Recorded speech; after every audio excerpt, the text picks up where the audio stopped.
The television above the bar was showing a cooking program when the signal died. Marta noticed it first because she was the one who always noticed things.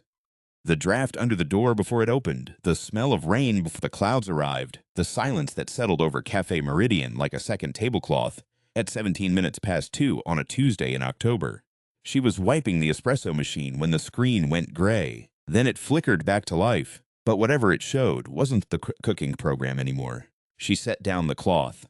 Around her, the cafe carried on its slow afternoon rhythm. Old Vanek sat in his corner with a newspaper folded into quarters, reading the same page he'd been reading for an hour because he wasn't really reading it. Two young office workers shared a table by the window, a spreadsheet open between their coffees, neither of them looking at it. The philosophy student, Marta didn't know his name, had never asked, occupied the round table near the radiator with a single glass of water he'd been nursing since noon. In the back booth, half hidden by the angle of the wall, a woman in a fur-collared coat sat very still and watched everyone the way people watch things they don't expect to keep. The man at the bar was named Horak. He was a civil engineer who had been coming to Cafe Meridian for 11 years, always at this hour, always ordering the same filter coffee with 2 sugars. He was, by his own admission, a man of reliable routine. He was watching the television too now. The broadcast was in no language anyone in the room recognized, not garbled, not distorted. Precise and measured, delivered in a voice that seemed to have been carefully assembled from the frequencies of human speech, without ever having heard a human speak. Underneath the voice, images, aerial photographs of cities that might have been any cities except that the geometry was wrong, the shadows falling at angles that suggested a different sun or no sun at all. Then a ticker along the bottom, text in every script simultaneously, and in every language the same message in the same order, rolling and rolling. Old Vanek lowered his newspaper. The office workers looked up from the spreadsheet. The woman in the fur-collared coat did not move, which itself was a kind of movement. Marta read the ticker 3 times before she believed it. She went to the door and opened it. The street outside was empty, not quiet, empty. The tram line 2 blocks over had gone silent. No horns, no dogs, no pigeons. The usual afternoon sounds of the city had been switched off the way you switch off a radio, completely, leaving a negative shape where the noise had been. She stepped back inside and locked the door. "I don't think we should," she started. "Nobody's leaving," said Horak, not unkindly. He wasn't the kind of man who raised his voice. He'd spent 20 years in structural engineering, which teaches you that panic is load-bearing in the wrong direction. "Sit down, Marta. Let's think." The television kept rolling its message. Planetary occupation, it said, in Czech, in German, in English, in Mandarin, in Arabic. "Do not be alarmed. Transit has been suspended for your protection. Remain in your current location. Representatives will make contact." This is a courtesy. The word courtesy was what did it for the philosophy student. He laughed, a short involuntary sound, and then pressed his fingers to his lips as though embarrassed by it. "A courtesy," he said. "They've occupied an entire planet, and they're calling it a courtesy." "Maybe it is," said the woman in the fur-collared coat. Everyone looked at her. Her name, she said, offering it the way you offer a hand across a difficult desk, was Irina. She was 61 years old. She had lived through 2 occupations already, she said, and both times the first announcement had used exactly that kind of language. Measured, reasonable, designed to suggest that resistance would be a kind of bad manners. "And," said Horak, "and both times most people didn't resist." She smoothed the front of her coat. "That's all I'm saying." Outside the windows, the city was absolutely still. The light was wrong, too, even. The shadows flattened as though someone had dialed down the angle of the sun. It wasn't threatening. That was the strangest part. It was simply different, like waking up to find the furniture had all been moved 2 inches to the left while you slept. Nothing broken, nothing missing, just not right. Vanek put his newspaper on the table, face down. He was 78 years old, and he had survived things that would have simplified a lesser man. And in his experience, when the world went quiet like this, it was never because good things were coming, but it was also never because the worst things were coming. It was because something new was coming, which was a separate category entirely. He ordered another coffee. Marta made it. This was, she realized, the most important thing she had ever done. Not because it was meaningful, because it was human. You are in the strangest moment in the history of your species, and you make the coffee anyway, because someone asked for it, because your hands know how, because the ritual of it is itself a kind of argument. She made it carefully, with the right temperature and the right pressure, and she set it in front of him with the handle facing the correct direction. He nodded at her. She nodded back. The television was now showing something different, what appeared to be a press conference, or what had been designed to resemble one, at a location that might have been an airfield, or might have been the surface of something else entirely. The spokesperson was not human. This was stated plainly and without apparent concern for how plainly it was stated. The spokesperson was tall and pale in the way that suggested not skin but surface, and its face, if face was the right word for the arrangement, moved in patterns that didn't correspond to the sounds it made. It had been using translation technology, the ticker explained. The translation was approximate. It apologized for any imprecision.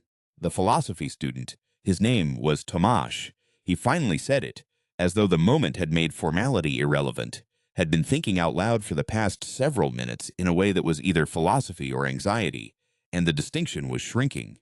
The question is what they want, he said. Not rhetorically, I mean specifically, because the broadcast says occupation, but the word occupation can mean a dozen different things.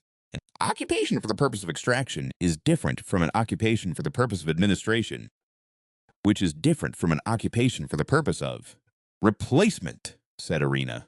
The word fell on the table like a key. We don't know that, said Horak. We don't know anything yet, she agreed.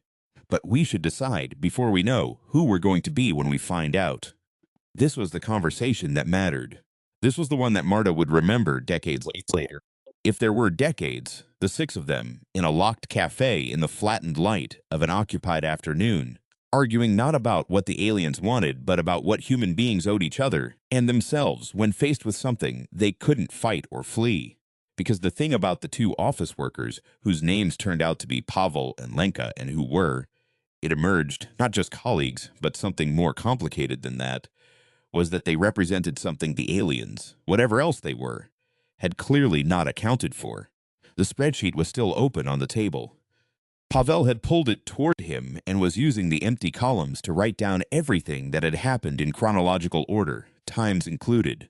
Lenka was looking at the windows. The lock on the back door, she said to Marta. What about it? Does it work? Yes, good to know.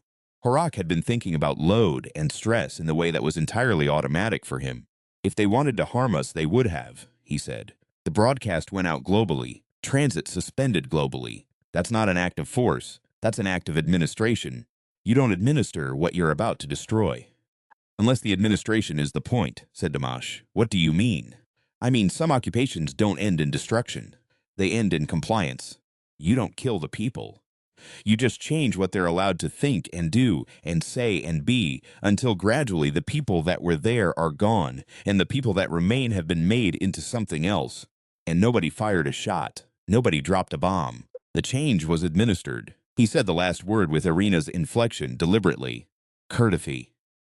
Marta went behind the bar and stood with her back to the coffee machine and thought about her mother, who had been a nurse in a city that had been occupied twice in her lifetime, and who had once told her that the hardest thing about occupation wasn't the danger or the deprivation, but the patience. You could survive danger. You could survive deprivation. The thing that wore you down was having to be patient without knowing what you were being patient for, without knowing whether patience was a virtue or a surrender. Her mother had never resolved that. She died not having resolved it, which Marta had always thought was a kind of honesty. The television changed again. This time it was showing something new. What appeared to be a map, overlaid with indicators that pulsed in slow rhythm, and across the map the indicators were mostly still. One cluster, however, in a region that Vanek squinted at and then identified, from 60 years of reading maps, as somewhere in the northern hemisphere, that cluster was not still. It was moving, slowly, irregularly, in the pattern of things that were alive and making decisions rather than things that had been placed and were waiting. Someone's moving, said Pavel. A lot of someones, said Lenka, who was better at reading visual data. They're tracking them, said Horak. Then they know who's moving and who's staying still, said Irina. Which means they know who's in here. This was the moment when Vanek, who had not spoken for 40 minutes, set down his coffee cup with the precise care of a man who has decided something. He was not a large man. He had a face that had been argued into its final shape by 7 decades of experience, most of it difficult, and hands that showed the history of work. He looked at the television with the expression he had learned to wear in situations like this, which was not defiance and not submission, but something older and more durable than either. Call it persistence. Call it the human habit of continuing. I grew up in a town, he said, to no one in particular or to all of them, which in this room were the same thing, where the main employer was a factory that everyone knew was run badly. The management knew it, the workers knew it, the town knew it. But the factory kept running because everyone in it showed up every day and did the work. Not because they were ordered to. Because the work was there and they knew how to do it, and because if they stopped, the town would stop. He paused. The management changed 4 times in 20 years. The workers were there all 4 times. The factory is still there. Nobody said anything for a moment. That's a very long way of saying we stay, said Tomasz. I'm 78, said Von Eck. I get to take the long way. Lenka was at the window now, not visible from outside because she was standing at the angle that Marta had long ago identified as the one that gave a view of the street without offering a target. She had worked out that angle herself, which Marta found interesting. There's something out there, Lenka said, not alarmed, precise. The voice of someone reporting data. They all moved with the collective unhurried deliberateness of people who have been sitting with fear long enough that it has become familiarity, to positions from which they could see without being easily seen. Horrocks stayed at the bar because the bar was structural and load-bearing. Irena didn't move at all because stillness was her competence. Marta moved to the window beside Lenka. In the street outside, in the wrong light, there was something that was not a vehicle and not a person and not a piece of architecture, and it was not moving.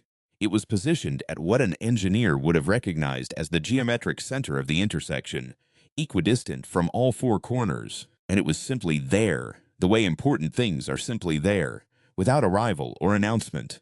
Is it looking at us? Said Pavel. It doesn't have eyes, said Lenka. That doesn't answer the question. What it did, or what it appeared to do, was orient. Slowly, over a period of perhaps 2 minutes, its upper section shifted by a few degrees, and then a few more, until it was facing the cafe directly, not aggressively, with the careful attention of something that had been waiting for the correct moment, and had now determined that the moment was this one. The television behind them changed for the last time. The voice that came from it now was different. Not the broadcast voice, not the measured, alien, approximate translation. Something else. Something that had been listening, which was obvious in retrospect, and should have been obvious from the start. Of course, they had been listening. You don't occupy a planet without first understanding what it sounds like, what it argues about, what it orders when it's frightened, who it is when it's locked in a room with itself, and the lights are all wrong. The voice said. We have observed a number of human gathering points during the transition period. Most have dispersed or become passive. This location has remained active. Active, said Horrocks. Not loudly, just to fix the word. The voice continued. We have not yet determined the function of this continued activity. Our models do not include persistence without strategic purpose. We are requesting clarification. In the silence that followed, Marta was aware of several things simultaneously. She was aware of Pavel still writing in the margins of the spreadsheet, still making his careful chronological record of what had happened and when. She was aware of Lenka at the window, posture unchanged, reporting back with her eyes. She was aware of Van Eck's empty coffee cup set at the precise angle of a finished thing. She was aware of the back door lock that worked. She was aware of Tomasz, who was doing the thing philosophers do when they're not being cowardly, which is thinking harder than it's comfortable to think, working toward a sentence that would be worth saying. She was aware of Irina, who had lived through 2 occupations and had come, by whatever route, to the same cafe on the same afternoon, and who was looking at the television with the expression you wear when you recognize something. They're asking us why we're still here, said Tomasz finally. Yes, said Marta. And why are we still here? The question was not rhetorical, and they all knew it. Marta thought about her mother, and the patience that might have been virtue, or might have been surrender. She thought about the coffee she had made for Vonik, with the correct temperature, and the correct pressure, and the handle at the correct angle. She thought about the 11 years of Horrocks filter coffee with 2 sugars and the 45 minutes of Van Eck's newspaper folded to the page he wasn't reading, and the water that Tomasz had been nursing since noon, because a coffee would have been too definitive a commitment. She thought about Lenka standing at the right angle to the window without ever having been taught which angle was right. She picked up the handset on the wall, the old intercom that connected to the external speaker they used for queue management during the lunch rush. She was not entirely sure it would work. It worked. "We're here," she said, into the intercom, into the still street, toward the thing in the intersection with its upper section oriented at 17 degrees. "Because this is where we are. We live here, we work here, we know each other. We argue about things that don't have answers, and we drink coffee, and we read newspapers we've already read, and we stay, because leaving would be wrong, and being frightened into compliance is not the same as being safe. We stay because staying is what we do." She paused. "You want to know the function of the continued activity. That is the function. We continue. That's the whole thing. That's all of it." The external speaker crackled and went quiet. The thing in the intersection did not move. The television showed the map again, the cluster of moving indicators in the northern hemisphere, and now, and this was the thing, this was the specific thing, a new indicator appeared stationary at the precise location that corresponded to the street where Café Meridian stood. Not moving, not being tracked, just noted, marked. The way you mark something you have encountered and cannot yet categorize.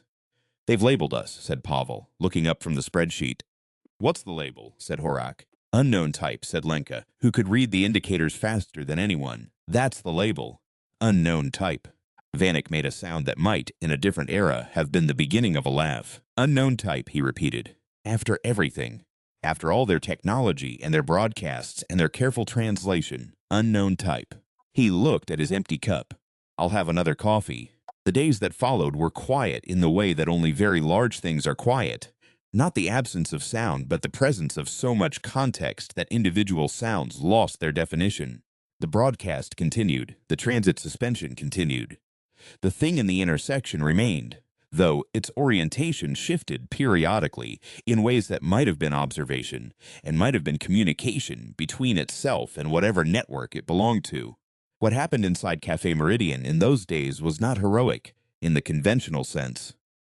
Horak brought his engineering notebooks and worked structural calculations for the city's water infrastructure, which nobody had asked him to do, but which he did because it was the work he knew, and the city was still there, even if its management had changed.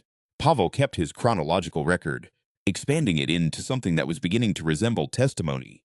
A careful accounting of observable facts, time-stamped, cross-referenced, without interpretation, because he had been trained as an auditor, and auditors knew that the neutral record was itself a form of resistance. Lenka repaired the lock on the back door, properly this time, with the right tools, because knowing it worked had made her want it to work better. Irena taught Tomasz a card game she had learned in the first occupation, played with a deck that was missing 3 cards, which meant every game required improvisation. Vanek read his newspaper, the same page, folded to quarters. Marta made coffee. She made it well. She made it for everyone, including herself, including the moment near the end of the 3rd day when the television broadcast shifted its register and a new message came through. No longer measured and approximate, but something that was trying, imperfectly and with evident difficulty, to replicate the cadence of a question rather than a statement. The question was, what is the purpose of this ritual? It meant the coffee.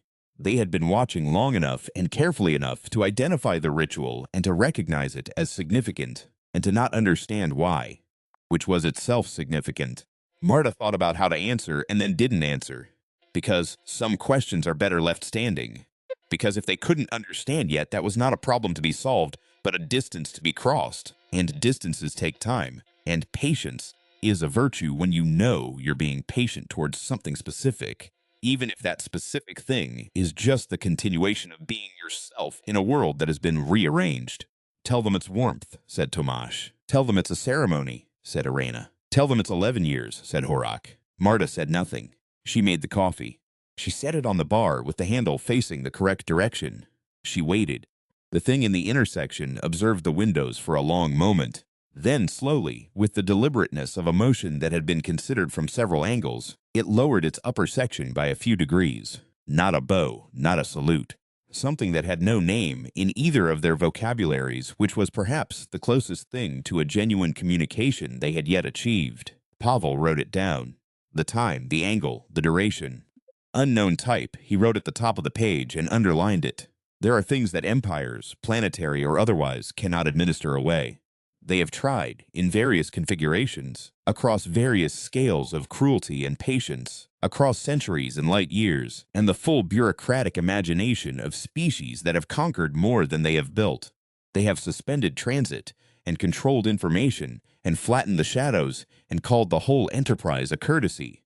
They have mapped the moving things, and tracked the still ones, and labeled what they couldn't categorize. And in every cafe, in every city, in every occupied country, in every chapter of the long and undignified and magnificent history of human persistence, someone has been making coffee. The function of the continued activity is this: we are here. We know how to be here. We have been being here for a very long time, through everything, and we have gotten extremely good at it. We continue. We record. We repair the locks. We play cards with the missing pieces and improvise. We make the ritual. That means warmth. That means 11 years. That means I have been coming here since before the world changed, and I will come here after. That means my hands know something yours do not. That is the only argument we have ever needed. It was Vanek who finally said it plainly on the fourth morning, when the broadcast had softened into something that was almost not negotiation, not yet, but the space before negotiation. The orientation of two things toward each other that have realized they will have to find a shared language. He said it quietly to his coffee cup because that was enough. We are not the end of any epoch, he said. We are the beginning of the next one. Marta set down the cloth. She had been wiping the espresso machine. Outside, in the intersection, the indicator that the map had labeled unknown type continued to hold its position, not leaving, not advancing, waiting, in the way that things wait when they have encountered something they cannot process through their existing categories and must therefore simply remain with, observing, until the category comes. The category was coming. It would take time. It would require patience of the kind that might be virtue or might be something else entirely. And you would not know which until it was over, and by then you would have become something you could not have predicted, shaped by the long, specific labor of being yourself, when everything pressed you to be something else. The coffee was good. Marta had made sure of it. She had made sure of it every time, which amounted, over the 4 days of the occupation's first and strangest chapter, to something like 40 cups, served at the right temperature, with the handles facing the correct direction, to people she had learned to know through the particular intimacy of being locked in a room with the end of a world and finding out, slowly and without ceremony, that the world was not quite ending. The thing in the intersection lowered its upper section by 6 degrees. Pavel wrote it down. Horak finished his calculations for the water infrastructure and folded them into his notebook. Lenka tested the lock one more time.